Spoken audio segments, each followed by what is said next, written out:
किया जा रहा था जिसमें चाइनीज एम्बेसडर भी शामिल होने वाले थे। खास बात है कि सिद्धरामैया जो पूर्व मुख्यमंत्री रहे कर्नाटक के, कर्नाटक कांग्रेस में बड़े नेता हैं, वो उस प्रोग्राम में शामिल होना चाहते थे और अब क्रिटिसिज्म के बाद उन्होंने उस प्रोग्राम में शामिल होने से मना कर दिया।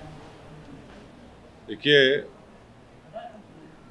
उस तरह का प्रोग्राम करने का मकसद क्या था, क्या उसका रीज़न है उस तरह का प्रोग्राम करने का, जिसमें चाइना के एम्बेसडर, चाइना के कौंसल जनरल और उसका ऑर्गेनाइज़र एक कांग्रेस पार्टी के नेता हैं। क्या कांग्रेस पार्टी नरेंद्र मोदी के चाइना के ऊपर खामोशी और सरेंडर को वैलिडेट करना चाह रही है, वैलिडेट करना चाहिए इस तरह का सेमिनार रख करके? क्या यानी क्या हिपोक्रेसी है कांग्रेस पार्टी की? दिल्ली के उनके नेता बोलते हैं कि चाइना के बारे में और उनका कर्नाटक के नेता और कुछ करते हैं। क्या कांग्रेस पार्टी 1962 की जंग से कुछ सबक हासिल नहीं की क्या? और देश के मौजूदा प्रधानमंत्री की सरकार ने चाइना को 1000 स्क्वायर किलोमीटर पर भारत की ज़मीन पर, जहाँ पर हमारी फ़ौज पेट्रोलिंग करती थी, वो बिल्कुल सरेंडर कर दिया है। हॉट स्प्रिंग, डेप्सांग, डेमचाक में हमारा कोई असर नहीं है वहाँ पर। तो एक अजीब है, दो नेशनल पार्टी अपने आप कहते हैं और चाइना के बारे में दोनों की एक हिपोक्रेसी चल रही है। सर, सवाल कश्मीर के पॉलिटिक्स में, कश्मीर के बड़े नेता हैं गुलाम नबी आज़ाद, उन्होंने इस पार्टी छोड़ी, कयास लगाए जा रहे हैं अपनी नई पार्टी बना सकते हैं। ये पूरा जो कश्मीर का डेवलपमेंट है उसको कैसे आप देखते हैं? देखिए, कश्मीर में जो जब से 370 हटाने के बाद और उसके दौरान जो भाजपा कह रही थी कि टेररिज्म ख़त्म हो जाएगा, टेररिज्म ख़त्म नहीं हुआ। भाजपा ने कश्मीरी पंडित का मुद्दा बनाया, आज भी कश्मीरी पंडितों की हत्या हो रही है। तीसरा, उन्होंने कहा था कि बहुत सारा इन्वेस्टमेंट आएगा, कहाँ इन्वेस्टमेंट आ रहा है। चौथी बात यह है कि जो डिलिमिटेशन कमीशन से जो नए असेंबली के कॉन्स्टिट्यूंसीज को बनाया गया, वो बिल्कुल जेरिमेंडरिंग किया गया है। और ये बात मैं नहीं कह रहा हूँ, बल्कि एक कमेटी है जिसमें भारत के x home secretary, foreign secretary और एक रिटायर्ड हाई कोर्ट के जज हैं। इसकी रिपोर्ट में कहा गया कि ये डिलिमिटेशन करके वहाँ पर जेरिमेंडरिंग हुई है। अब ये जो आज़ाद साहब जो कांग्रेस पार्टी को छोड़कर गए हैं, अब नहीं मालूम कहाँ तक वो कितना असरअंदाज होंगे, कश्मीर में क्या होगा और क्या करेंगे वही बता पाएंगे। मगर कांग्रेस पार्टी का तो बुरा हाल है, एक के बाद एक पूरे नेता उसको खुदा हाफिज कर रहे हैं। आपको लगता है ये कांग्रेस के लिए एक बहुत बड़ा झटका है? उन्होंने लीडरशिप पे फिर से सवाल खड़ा किया है, नॉन सीरियस बोला है राहुल गांधी। नहीं मालूम, ये आज़ाद साहब ही खुद बता पाएंगे। मैं इस बारे में कुछ नहीं कह सकता, क्योंकि वो बरसों से कांग्रेस पार्टी में शामिल रहे और उन्होंने कई कांग्रेस के बड़े बड़े लीडर्स, नेताओं और प्रधानमंत्री के साथ काम किया है। तो जाहिर है उनका क्या एक्सपीरियंस रहा होगा वो खुद बता पाएंगे। जयराम रमेश बोलते हैं आज़ाद साहब मॉडिफाइड हो गए हैं। अब नहीं मालूम, वो उनसे ही पूछिए। दोनों एक दूसरे से साथ ही बैठते थे राज्यसभा में, अचानक वो बोल रहे हैं, तो वो देखना पड़ेगा उनको क्या हुआ क्या नहीं हुआ, वो बता पाएंगे। आप कैसे देखते हैं पूरा मसले को, कैसा देखते हैं? आज़ाद लीविंग कांग्रेस पार्टी, कैसे आपको इसको पूरे इस तरह से देखते हैं? गुलाम नबी आज़ाद जो है एक कांग्रेस पार्टी के बहुत पुराने नेता रहे हैं और 1970s में वो शायद कांग्रेस पार्टी से वाबस्ता रहे और अपने लंबे सियासी सफ़र में वो सिर्फ 2 मरतबा ही लोकसभा के मेंबर रहे। फिर उसके बाद मुख्तलिफ कांग्रेस के जो वज़ीर आज़म, प्राइम मिनिस्टर रहे, उनके साथ उन्होंने काम किया और जब उनका आखिरी दिन था राज्यसभा में, उस दिन देश के प्रधानमंत्री वज़ीर आज़म नरेंद्र मोदी साहब बड़े जज्बाती हो गए और अब उसके बाद आज़ाद साहब आज कांग्रेस पार्टी को छोड़ चुके हैं। तो नहीं मालूम क्या वजूहात होंगी, क्या वजह होंगी वो खुद बता पाएंगे, मगर यह भी कहना मुश्किल है कि वो कश्मीर की सियासत में कितना असरअंदाज होंगे।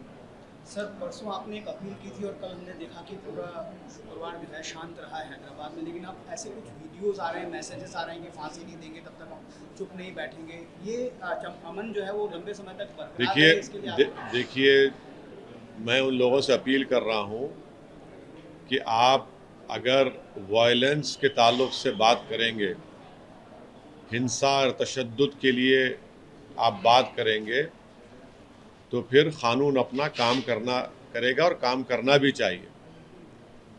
आप तशद्दुद, वायलेंस, हिंसा के लिए अगर आप इस तरह की बातें बकवास करेंगे तो क़ानून को अपना काम करना चाहिए।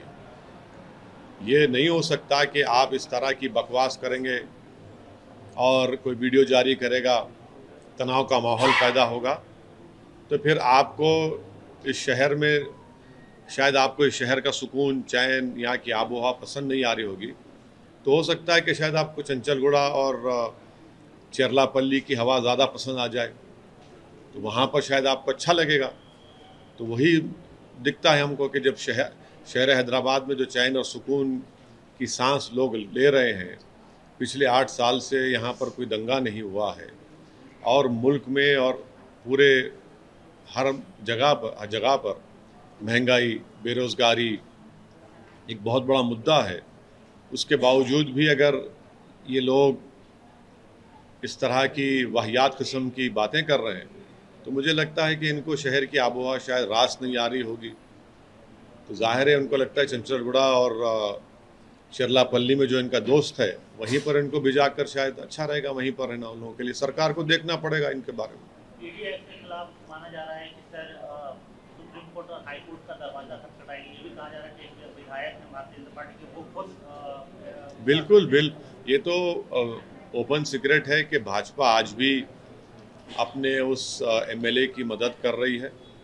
मैंने पहले भी कहा था आपसे कि बीजेपी सिर्फ आंखों में धूल झोंक रही है सस्पेंशन के नाम पर, और अभी 2 दिन पहले आप ही के बिरादरी के लोगों ने मुझे एक ऑडियो भी सुनाया जिसमें उनके हेड ऑफिस से कोई महाशय हैं जो तयख़ुन दे रहे हैं कि भाजपा उनके साथ है। तो खैर जो भी क़ानूनी जंग होगी वो हम उम्मीद करते हैं कि टीआरएस की हुकूमत उस क़ानूनी जंग का सामना करेगी और अच्छे मौसर तरीक़े से उस केस की पैरवी करेगी। तेलंगाना भाजपा के अध्यक्ष वंडी संजय, उनका कहना है कि क्योंकि मुनव्वर फारूकी को बुलाया गया, सरकार ने प्रोटेक्शन दिया, ये कॉमेडी शो करवाया, इस वजह से तनाव हुआ हैदराबाद।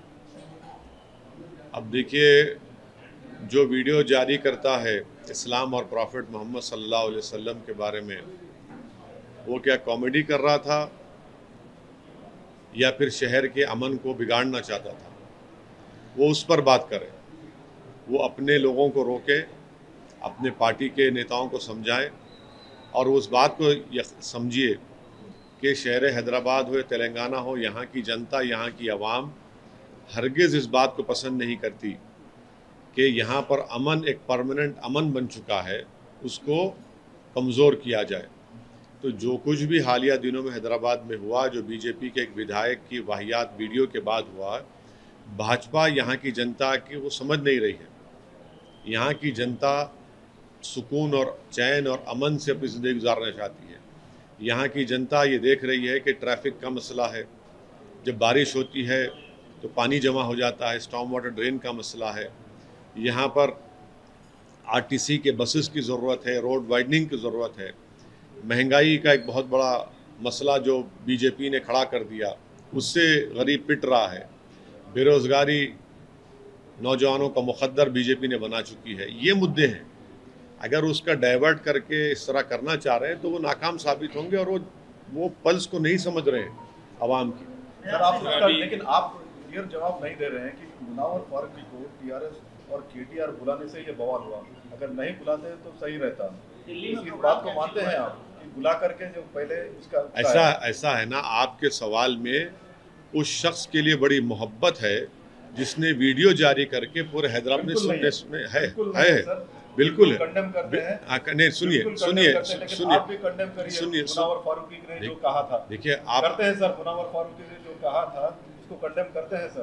देखिए, आप एक एंकर का रोल बहुत अच्छा अदा कर सकते हैं। मैं आपके टीवी चैनल के जिम्मेदारों से अपील करूंगा कि वो जो मोहतरमा जो हमेशा हमारे इंटरव्यू लेने के लिए आप पीछे पड़े रहते हैं, आपकी जगह पे मोहतरमा आपको एंकर बना दिया जाए तो मुझे यकीन है कि आपके चैनल की टीआरपी में और थोड़ा बहुत इजाफा हो जाएगा। सर वो जवाब नहीं, जवाब दे रहा हूँ, आपकी जवाब दे रहा हूँ ना, आप ही का जवाब दे रहा हूँ, आप ही का जवाब दे रहा हूँ। और वो जवाब यही है, जवाब यही है कि आप लोग असल चीज़ को कवर कर रहे हैं।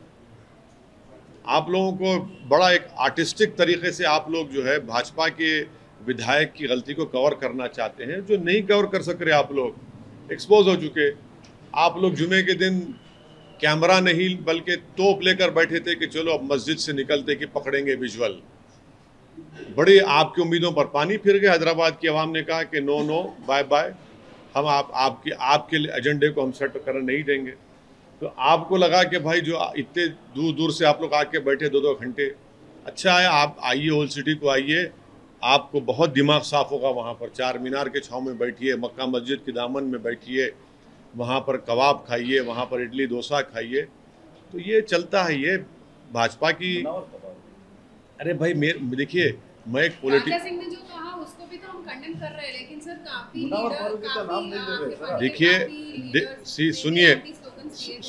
सुनिए, हमारी पार्टी के दिए थे नहीं दिए थे हम सब देख रहे हैं उसको, मगर असल आदमी जो वीडियो जारी किया वो जेल में सर अभी। हाँ, नहीं था कि वो फर्स्ट टाइम चाहिए वो स्पीच के लिए जो वीडियो उसने जारी किया था, लेकिन पुलिस ने पुराने केसेस को पकड़कर 1-2 दिन बाद पीडीआई उस पर डालना, उसको कैसे? पुलिस को इख्तियार है एक्शन लेने का। और उस जो 41 सीआरपी से हाई कोर्ट को गया है मामला, चीफ जस्टिस के इजलास पे गया, सितंबर में उसकी नई तारीख दी गई है। मैम का प्रेशर भी है कि नहीं कोई प्रेशर नहीं है। देखिए, जस्टिस होना चाहिए। ये जो मुद्दा है, आप गलती से आप तमाम लोग इसको सिर्फ मुसलमानों के आइनक लगा के देख रहे हैं। ये हैदराबाद के शहर को बिगाड़ने का, तेलंगाना के भाईचारगी को बिगाड़ने के कॉन्स्पिरेसी थी ये सुनिए एक ये भाजपा की तरफ से जो सर्जिकल स्ट्राइक किया गया है हैदराबाद के ऊपर, ताकि यहाँ पर भाईचारगी ख़त्म हो जाए, नफ़रत की दीवारों में और इजाफा हो जाए, यहाँ पर हिंदू मुसलमानों में तनाव पैदा हो जाए। मगर मैं मुबारकबाद देता हूँ हैदराबाद की जनता को कि उन्होंने सर्जिकल स्ट्राइक को नाकाम कर दिया भाजपा के। मैं मुबारकबाद देता हूँ हैदराबाद की मोहब्बत करने वाली आवाम को कि उन्होंने भाजपा के इस असली एजेंडे को समझ लिया और सब ने मिलकर हैदराबाद की चैन और सुकून को जो लोग बिगाड़ना चाहते थे उनको रोक दिया। अब मैं कोई कॉमेडियन का नुमाइंदा नहीं हूँ, समझे ना आप लोग। सुनिए मेरे को कॉमेडियन से कोई लेना देना नहीं है, ना मैं वो कॉमेडियन को पसंद भी करता हूँ। मैं एक पॉलिटिशियन हूँ, एक पार्टी का एक सिपाही हूँ। ये कॉमेडियन जो कॉमेडी करते हैं उनसे पूछिए, हमसे मत पूछिए। मगर एक आदमी, एक नेता, एक सियासतदान किसी शहर को यरगमाल नहीं बना सकता। यरगमाल के माने उर्दू में हॉस्टेज नहीं बना सकता, समझे ना आप? हाँ, ये समझे ना बात को। हाँ, आप कह रहे हैं कि action should be taken according to law, लेकिन आपने वो 90 प्रोटेस्टर्स को क्यों रिलीज करवाया? मैं क्या हैदराबाद का कोतवाली? नहीं, सुनिए यस उनको प्रोटेस्ट किए, क्या गलती किए वो लोग? कोई पत्थर नहीं मारा। आपका विजुअल है? नहीं आपका एक मिनट ठहरिए, अभी बोल रहे टाइम्स नाउ के पत्थर का विजुअल है। आप लोग अपने टीवी चैनल पे असदुद्दीन ओवैसी को दूल्हा बना दिए, मुबारक हो आपको, मैं आपका शुक्रिया अदा करता हूँ। आप लोगों का पेट नहीं भरता जब तक हमको दूल्हा नहीं बनाए, मैं आपका हाथ जोड़ के शुक्रिया अदा करता हूँ। हमेशा मुझे दूल्हा बनाइए, मैं आपका शुक्रगुजार हूँ। आपने उन बच्चों को जिसके घर में टास्क फोर्स घर के दरवाजे तोड़कर अंदर जो सो रहे थे, जिसके एक पे तो जिस्म पे कपड़े नहीं थे, उनको उठा लिया, तो उनको छुड़ाया। तो कौन सी गलती हुई भाई? हमने नुमाइंदगी रिप्रेजेंटेशन करना मेरा काम है।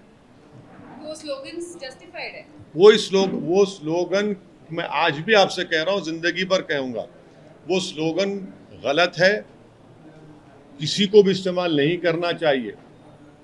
आप वायलेंस की बात नहीं कर सकते, गलत है वो स्लोगन इस्तेमाल करना। हम एक डेमोक्रेटिक कंट्री में जहाँ पर संविधान है, यहाँ पर रूल ऑफ लॉ को फॉलो करना, रूल ऑफ कानून की बालादस्ती को मानना, जो भी एहतजाज होगा कानून के दायरे में करना, ये एक है। जो लगा रहे हैं मैं उनसे मुत्तफिक नहीं हूँ। अब दूसरा सवाल। सर आपने बोला अभी कि उस कॉमेडियन का कोई रिप्रेजेंटेटिव नहीं है, आप नहीं हूँ, आप भी नहीं है, कोई भी नहीं है, नहीं है आप, मगर आप लोग गए थे वहाँ पे, आप लोग गए थे प्रोग्राम कवर करने, आप लोग बाहर से कवर कर रहे थे। नहीं आप लोग, नहीं आप लोग नहीं एक मिनट केटीआर के ऊपर एक मिनट सुनिए। आप लोग मेरे से मोहब्बत है, आपको इससे ही मोहब्बत नहीं है, मेरे को इतराज वही है।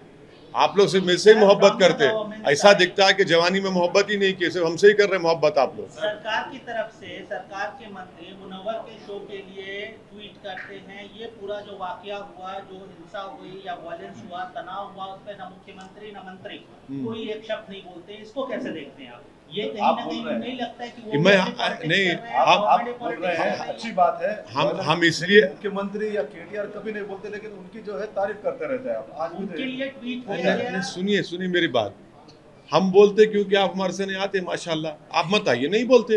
वो नहीं है। अरे कौन वो आपको मजबूर कर रहा है? आप आते हमारे दफ्तर को तो हम पूरी इज्जत के साथ, एहतराम के साथ आपको, हमारे इज्जत के साथ आपको बिठाते हैं।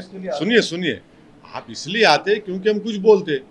अब जो नहीं बोलना चाह रहे उनके बारे में मैं क्या बोलूं? अरे फिर सपोर्ट कर रहे हैं सर आप। अरे क्या सपोर्ट क्या कर रहे हैं भाई? मैं क्या, मेरा पार्टी मिनिस्टर है वहाँ पे? नहीं, लेकिन आप आपको नहीं लगता है सर कि गवर्नमेंट की तरफ से जो बीजेपी अलेज कर रही है, देखिए पॉलिटिक्स नहीं, देखिए आशीष, जो गवर्नमेंट है, मैं तो गवर्नमेंट नहीं हूँ ना। गवर्नमेंट की बात, हाँ बिल्कुल है और रहेंगे इंशाल्लाह। गवर्नमेंट की बात गवर्नमेंट करेगी। आप तो फ्रेंडली पार्टी है ना सर? नहीं मैडम, पूरे मामले के बाद केसीआर पूरे मामले के बाद ट्वीट करके बोलते हैं, अपने भाषण में बोलते हैं कि ये नहीं होना चाहिए जब तक बहुत अच्छा, वो तो मेरी जान में बिल्कुल बहुत अच्छा भाषण था वो। उसमें गलत क्या बात कही केसीआर? सही बोला, लेकिन नहीं उसमें होने के बाद नहीं सब होने के बाद नहीं भाई। एक चीफ मिनिस्टर है तो उनकी जिम्मेदारी है कि तेलंगाना को और हैदराबाद में जो कुछ हो रहा है उसके बारे में उन्होंने कहा। उन्होंने क्या कहा? मैं किसी को बर्दाश्त नहीं करूंगा। अच्छी चीज़ है वो, बहुत अच्छी चीज़ है ना, बुरी बात क्या है उसमें? आप चाहते हैं गड़बड़ हो जाए? आप चाहते हैं आप लोग कि तनाव हो जाए? नहीं माशाल्लाह। चलिए एक बात तो राजी हो कि आप नहीं चाहते, तो सीएम ने कुछ कहा है तो गलत क्या कहा है भाई? एज ए चीफ कोई भी मुख्यमंत्री बात कहेगा, अच्छा कहा उन्होंने। वैसे सब एक और बड़ा सवाल ये है कि ये पूरा एपिसोड आप लगातार सब कुछ आपने देखा, आपकी अपील हुई, आपने बहुत अच्छा एक अपील करके बहुत मामले को शांत करने में बहुत महत्वपूर्ण भूमिका निभाई। लेकिन देश के प्रधानमंत्री और जो गृह मंत्री है इस पूरे एपिसोड कई मामले में, छोटे छोटे मामले में ट्वीट करते हैं, उनके बयान आ जाते हैं, लेकिन इस पूरे वाले मसले पर कहीं वो कुछ बोलते नहीं देखे। इसको कैसे देखते हैं? ऐसा है ना, उनकी रजामंदी से, उनके परमिशन से ही तो ये वीडियो जारी किया गया था। आप समझ ही नहीं रहे हमारी बात को। राजू सिंह वाला। अच्छा, हाँ देखिए, सुनिए देखिए, ये हम उसी दिन मैंने कहा था कि भाजपा की ऑफिशियल पॉलिसी है, आप रिवाइंड करके देख लो। आप समझ ही नहीं रहे हमारी बात को। हम तो कह रहे हैं आपको, ये पॉलिसी डिसीजन है भाजपा का कि इस्लाम और प्रॉफिट मोहम्मद सल्लल्लाहु अलैहि वसल्लम के बारे में बोला जाए। नुपुर शर्मा का जब हुआ, जब मैंने कहा था आप यकीन नहीं किए, अब हुआ, अभी भी यकीन नहीं कर रहे आप। हम बोल रहे हैं आपको, समझा करिए आप। और एक चीज़, हम प्रधानमंत्री से ये अपील करेंगे कि चीन के बारे में कुछ बोल दीजिए। आज अरुणाचल प्रदेश में हमारी ज़मीन पर चीन के बुलडोज़र आ गए। वहाँ पर हमारी ज़मीन पर बुलडोज़र आ गए, तो कहा करेंगे बुलडोज़र से मोहब्बत करने वाले? माने चीन बुलडोज़र लेके आ गया तो ये टाइटाई हो जा रहे हैं लोग। कमज़ोरों पर बुलडोज़र चलाएंगे, चलाओ ना। चीन हमारी ज़मीन पर चीन बुलडोज़र ला लिया है, हमारी ज़मीन पर चीन बुलडोज़र चला रहा है, आप लोग खामोश बैठे हैं। शाम सूंघ गया क्या आप लोगों को? सत्ता में तो भाजपा है, जो बुलडोज़र के नाम पे फ़ख्र करते। जाओ ना, अभी भारत की सरजमीन पर अरुणाचल प्रदेश में चीन बुलडोज़र चला रहा है। देश के एक बहुत बड़े टीवी चैनल ने उसको रिपोर्ट किया है। वहां पर क्या बोलेंगे फिर? चलिए उन जाके कम से कम उन बुलडोजरों को उठाकर लेकर आइए, चीन लेकर आया है। चलिए लिख जाइए जाके, वो जो बुलडोजर हमारी जमीन पर अरुणाचल प्रदेश में, उन बुलडोजरों को उठाकर लाइए। आप लाइए ना भाई, हमारी जमीन पर, भारत की जमीन पर चीन बुलडोजर चला रहा है भाई, कुछ तो करिए भाजपा वालों। अरे भाई ये ऐसा मसला है अरुणाचल प्रदेश का कि हम तो प्रधानमंत्री से, भाजपा से अपील करेंगे फौरन पार्लियामेंट का सेशन बुलाया जाए और उस पर, ये हमारी जमीन पर, भारत की जमीन पर जो चीन बुलडोजर चला उस पर बात होनी चाहिए पार्लियामेंट में। कब तक खामोश बैठेंगे चीन के बारे में? क्या बात है ये? सर, राजा सिंह के मामले में बहुत इंपॉर्टेंट अब एक आगे ये बात है, आपने कहा था कि जब तक वो जेल के अंदर नहीं जाएंगे तब तक ये प्रोटेस्ट होगा, ये अधिकार है, बिल्कुल सही कहा आपके हिसाब से। लेकिन अब ये मसला है कि आगे जो उनका केस लड़ा जाएगा, पीडी एक्ट लगाया गया है, खुदा न खास्ता वो कल को अगर महीने में, 2 महीने में, 4 महीने में बाहर आते हैं तो आपका स्टैंड फिर वही है या आप बदलेंगे या इस चीज़ को आगे कैसे लेके जाएंगे? अब हर चीज को हम क्यों बोल दें आपके सामने? Wait and watch. अच्छा सर, आप नारेबाजी के बारे में बात कर रहे थे। नहीं देखो सौमित, देखो आपके चैनल पे मैं बैठा, आपके बोलने पे, पर्सनली आपके बोलने पे बैठा मैं, और दूसरे 10 चैनल बैठे हुए थे, मैं निकाला तो आपके चैनल पे हेडलाइन चला है कि ओवैसी रैन अवे। ये क्या बात है यार? मैं क्या भागता हूँ? मैं किसके बाप से डर के नहीं भागने वाला हूँ मैं? ओवैसी भाग, अरे कहाँ भागते भाई? अब अगर सुमित आपकी दोस्ती नहीं रहती मेरे से, मैं बोलता था कि भाई नुपुर शर्मा के जिम्मेदार आप ही हैं, चलाते थे आप लोग ट्रैकर पे अपने, नहीं चलाते थे ना आप लोग? ऐसा समझाइए आपके लोगों को, मैं भागने वाला नहीं हूँ, पीठ दिखा के नहीं जाने वाला, आखिरत में पीठ दिखाने वाला मैं। तो समझो अपने लोगों को भाई, कब तक हम आपकी मोहब्बत में ये बेकार चीज़ों को बर्दाश्त करेंगे? और हमारे पार्टी से किसका ताल्लुक नहीं, बिठा के MIM, अरे कहाँ के MIM? रोकिए उन लोगों को, आप अपने जिम्मेदारों को बताइए आप कि जो MIM का नहीं, MIM का नाम मत लिखिए उन लोगों पे। MIM का स्पोक्स पर्सन कौन है? वारिस पठान, हमारे आसिम वक़ार, और फिर डॉक्टर मन्नान, और एक साहब हैं, और हमारे इम्तियाज साहब के बैठेंगे। दूसरा हर एक को बिठा रहे। अरे आप लोग बिठाए अपने हिंदी चैनल पे। सर आपने अरुणाचल का मुद्दा बोला सर, स्पेशल पार्लियामेंट सेशन की बात कर रहे हैं, इससे पहले आप लद्दाख के ऊपर बिल्कुल लद्दाख पे बात होनी चाहिए। 1000 स्क्वायर किलोमीटर पर भारत की, जहां हमारी फौज पेट्रोलिंग करती थी, वहां पर चीन बैठा हुआ है। एग्रीमेंट है कि इतने डिस्टेंस के करीब आकर एयर एक्सरसाइज नहीं करेगा, वो हमारे वहां पर आकर एयर एक्सरसाइज कर रहा है। मैं आपको बता रहा हूँ, कभी भी जंग हो सकती है चीन से, आप समझ नहीं रहे हमारी बात को। आप कह रहे हैं कि चीन, ये सुनिए, आप किसी भी डिफेंस एक्सपर्ट से पूछ लीजिए क्या कर रहा है चीन वहां पर। ऑल वेदर रोड बना चुका है, हम ऑल वेदर रोड बनाए वहां पर, उसके एयरक्राफ्ट हमारी लाइन के करीब आ गए, जहां पर एग्रीमेंट है नहीं आना। आपने नहीं सुना फॉरेन मिनिस्टर ने क्या कहा? आप लोग सुनिए फॉरेन मिनिस्टर ने क्या कहा। 14-15 राउंड की बातचीत, क्या की बातचीत हो रही भाई बताइए भाजपा वालों? अगर चीन इस जमीन पे कब्जा करके, 15 राउंड से क्या बातचीत हो रही बताइए हमको आप। आपको क्यों लगता है सर कि वॉर होगी या हम लोग वॉर की तरफ? ना हो, खुदा ना खास्ता ना हो, मगर जो चीन हरकतें कर रहा है, क्या क्या है माने? इंडिया भी तो तैयार ही है ना सर लड़ने को? तैयार है। आप नहीं पढ़े जनरल कंडूरी साहब की रिपोर्ट 2015 में स्टैंडिंग कमेटी की, जिसमें कंडूरी साहब जो भाजपा के एक CM, उन्होंने कहा कि कितने दिन का हथियार हमारे पास है और उसमें कितने दिन का ऑब्सोलीट हथियार है। ट्रेड, और सुनिए, और ट्रेड इम्बैलेंस कितना है चीन से हमारा? क्या उससे करंट अकाउंट डेफिसिट नहीं बढ़ रहा है? इस पर तो बात ही नहीं करते।